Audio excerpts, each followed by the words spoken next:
नहीं, यंग तो रहा नहीं ही नहीं है खेल ना रहे हैं, कोई, कौन उनकी सा तो यंग। एज वहीं पर खत्म हो गई है। उस्मान सलाहुद्दीन को आप देख लें, उमैद आसिफ का जैसे आपने नाम दिया, इनको मौका अगर बिल्कुल। मिलेगा ही नहीं तो हम कहाँ से प्लेयर निकालेंगे चैंपियंस ट्रॉफी के लिए, वो भी। नहीं, अब आप देखिए, अगर मैं मेरे सामने जो है वो बॉलिंग कर रहे हैं, कराची के हसनैन की बॉलिंग कर रहे हो, कराची से फास्ट बॉलर है। अगर हसनैन के पहले आप उन्होंने पहले ओवर किए थे 5-6 ओवर, तो आप तो उनका ना बाजू चल रहा था, एक बॉल राइट को जा रहा था, एक बॉल लेफ्ट को जा रहा था, तो उसे तो समझ ही नहीं आ रही थी बॉलिंग करनी क्या है। फिर अगर आप अपने हम्म। फ्यूचर के लिए ये सोचें कि आपके पास हसनैन है, उमाद आसिफ है, आपके पास उमर अमीन है, सरफराज को अगर आप फ्यूचर समझ के साथ लेके चल रहे हैं, तो फिर आप खुद को भी धोखा दे रहे हैं और लोगों को भी धोखा देने की कोशिश कर रहे हैं। देखिए, एक और चीज़ है कि जितने भी मेंटोर्स हैं, मेंटोर्स ने अपने साथ जो प्लेयर लगाए, आप जरा नोट करें कि वो प्लेयर कौन है। वो प्लेयर वही है जिनको वो अपनी मर्जी से साथ लेकर आया है। यहाँ पर फिर वही बात करते हैं कि यार ग्रुपिंग ग्रुपिंग ग्रुपिंग। तो ग्रुपिंग तो यहीं से स्टार्ट हो जाती है, अपने लाडलों को लेके अपनी टीमों के अंदर रखा हुआ है। अब सबसे बड़ा जो पर्सनल इंटरेस्ट की अगर बात करें, तो क्या आपको शादाब खान को सकलैन मुश्ताक के साथ लगाना चाहिए था? टू बी वेरी फ्रैंक, बिल्कुल नहीं बनता होना था चाहिए क्या? था। मैं आप मैं तो उनकी खुद कहती हूँ तो सकलैन देखिए मुश्ताक उनकी साहब इस बात को साबित ठीक है। करते कि ये जो पर्सनल इंटरेस्ट है या नेपोटिज्म की जो एक टर्म इस्तेमाल की जाती है, वो उसको हाँ, खत्म करते। तो सकलैन मुश्ताक को चाहिए था, वो कहते नहीं यार ये मेरा बेटा है, मेरा दामाद है, आप इसे किसी और टीम में रखिए, दुनिया यही कहेगी कि हाँ। यार ये अपनी मर्जी से कर रहा है। आप देखिए उसामा मीर को आपने बॉलिंग कब करवाई है? आखिरी ओवर्स के अंदर, जब हम्म। उसको 2 ओवर में 35 लग गया। तो मतलब अगर शादाब ने क्यों नहीं अपने ओवर स्पिनर्स के ओवर में एंड पे बचाया, उन्होंने अपने पहले ओवर क्यों खत्म कर दिए? तो फिर लोग तो सोचेंगे ना, लोग सवाल करेंगे कि शादाब खान अपने ओवर पहले खत्म करके चले जाते हैं और फिर जो है उसामा मीर को ओवर एंड पे देते हैं, क्योंकि वो उसामा मीर तो शादाब के अंडर खेलेगा ना। तो अगर वो ऊपर से हम्म। बॉलिंग करके आउट कर जाता, तो मुझे समझ नहीं आई। हमेशा से आपने क्रिकेट में देखा, मेरे बाबू को क्रिकेट की समझ है, हमेशा से हैंड के ऊपर फास्ट बॉलर्स के ओवर रखे जाते हैं ताकि यॉर्कर्स हो, डेप्थ बॉलिंग हो, रन कम आए। तो हम्म। आप स्पिनर के ओवर रख रहे हैं, क्यों रख रहे हैं स्पिनर्स के ओवर? फिर आप ये बताना चाह रहे हैं कि आपको कैप्टनसी नहीं आती, आप कप्तानी नहीं कर सकते, आप सिर्फ खानापुरी की यहाँ पर रखेंगे। तो ये बहुत सारे पॉइंट्स हैं। और मुझे लगता है कि मैंने आपको प्रोग्राम में कहा था ना, देख का ढक्कन खुलेगा तो सब पता चल जाएगा क्या है। तो देख का बिल्कुल। ढक्कन भी खुल गया और हमें जायका भी पता चल गया चावलों का क्या है। तो हमें बिल्कुल अंदाजा हो गया कि यहाँ से कुछ निकलने वाला नहीं है, जो ख्वाब आपने दिखाए थे।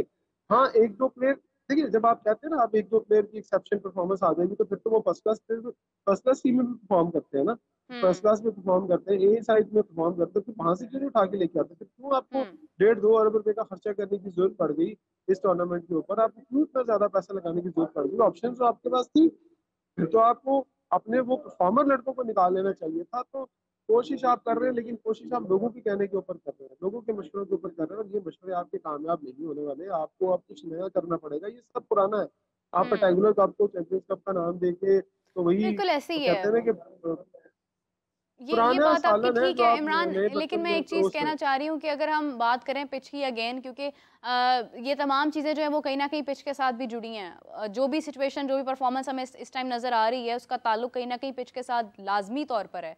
और हम जिस तरह से इस पिच के ऊपर अपने प्लेयर्स उनको खिला रहे हैं और उनसे एक्सपेक्ट कर रहे हैं कि हम यहाँ से एक मैं टैलेंट आपका बाहर सवाल निकाल रोक दूं सकें। यहाँ पर। टॉस टॉस की अपडेट दे दूं यहाँ पर। शादाब खान ने जो है वो अभी शायद उसकी जगह बनी है, शादाब ने यहाँ पर टॉस जीत लिया है। और अब देखिए वो क्या उन्होंने फैसला किया, यहाँ से सुनाई तो नहीं दे रहा, क्योंकि शादाब यहाँ टॉस जीत चुके हैं। और मुझे उम्मीद है कि शादाब आज भी यहाँ पर जो है वो पहले बैटिंग ही करेंगे, क्योंकि जो बैटिंग पहले बैटिंग कर रही है वही यहाँ पर जीत रही है। और जब वो 300 रन करती है तो किसी ने करने नहीं देती। जबकि सॉरी आई मैंने थिंक आपको सो कि इंटरप्ट किया, अभी आप अगर अपना कोई भी सवाल टॉस पूरा। जीतता है तो उसको पहले बॉलिंग ही करनी चाहिए। ऑब्वियसली ये देखिए, मेरी कंडीशन जो है ना, मेरे यहाँ पर यह थोड़ी गर्मी है और फास्ट बॉलर जो है वो कतराते हैं इस हम्म। मौसम के अंदर बॉलिंग करने से। तो यकीनन हाँ।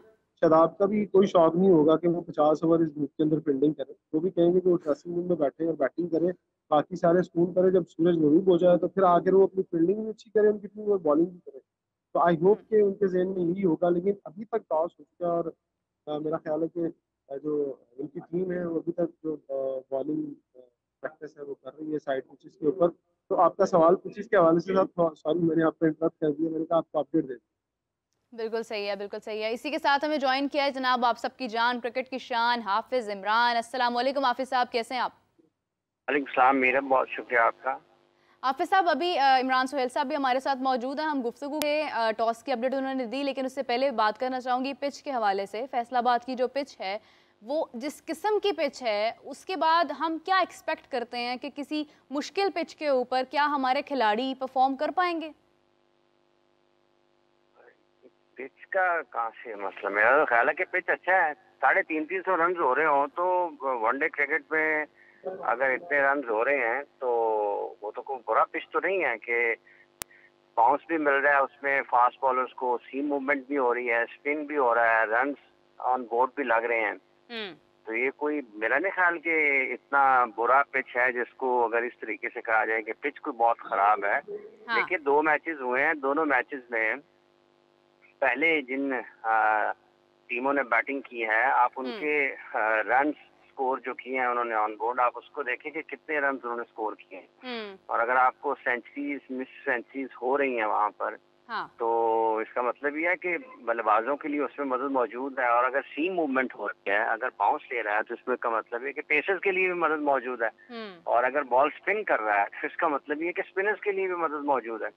तो और किस किस्म का पिच जो है वो होना चाहिए जहाँ से कुछ खास किस्म की क्रिकेट, जो अगर कुछ लोग ये समझते हैं कि शायद उसमें से कुछ चीजें बेहतर खेल के एतबार से निकल सकती हैं या वो ज्यादा बेहतर है। हाँ। तो उसको मेरा तो ख्याल है कि अगर पिच के बारे में कोई बहुत ज्यादा बात हो रही है तो वो उतनी मुनासिब नहीं है कि अगर पिच के ऊपर सारी चीजें डाल दी जाएं। जैसा कि बांग्लादेश के खिलाफ पाकिस्तान टेस्ट मैच खेला था, तो ये तो बुनियादी तौर पर सीरियल माइंडसेट है। अगर इस तरह से इसको देखा जा रहा है तो इसको तो बदलने की जरूरत है। और इसको नहीं, हाफिज साहब, इमरान साहब बता रहे हैं क्योंकि वो वहाँ पर मौजूद हैं।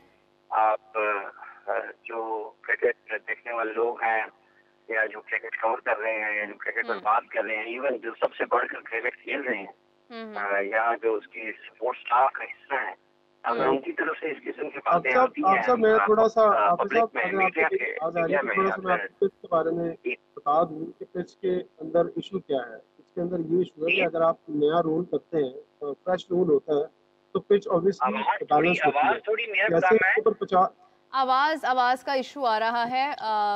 इमरान साहब, बात अपनी रिपीट कीजिएगा प्लीज दोबारा से। अच्छा, मैं ये बता रहा हूँ कि जब फ्रेश पिच होती है तो आपको फ्रेश पिच के ऊपर नया रोल हुआ वो होता है, तो 50 ओवर जब हो जाते हैं पिच के ओवर, ऑब्वियसली थोड़ी बहुत वो पानी का मॉइस्चर भी ऊपर होता है तो वो फास्ट बॉलर को मदद देता है। लेकिन जैसे ही पहली इनिंग खत्म होती है आप साहब, तो पहली इनिंग खत्म होने के बाद आप देखेंगे कि फास्ट बॉलर अगर बाउंसर कर रहा होता है ना, तो उसका बाउंसर भी 1-2 टप्पे खाने के बाद विकेट कीपर के पास पहुंचता है। मतलब बड़ी मुश्किल से वो बैट्समैन तक पहुंचता है, उसके बाद वो विकेट कीपर कैरी नहीं कर पाता। अगर आप बाबर के आउट को देखें और फिर उसके बाद कल की दूसरी इनिंग में अगर आप बाउंसर देखें तो वो नहीं विकेट कीपर कैरी कर पा रहा। पहली तो किसी किसी भी जगह पर आप कच्ची जगह पर भी आप रूल कर देना तो पहले हिस्से के अंदर तो बॉल कैरी करेगा। लेकिन इंपॉर्टेंट चीज है कि क्या दूसरी इनिंग में देखे ना, पहली इनिंग में तो 300 हो रहा है, लेकिन दूसरी इनिंग में क्या फिर आपने टीमें गलत बनाई हैं जिनसे खेला नहीं जा रहा और वो 200 के ऊपर जाके आउट हो रही है।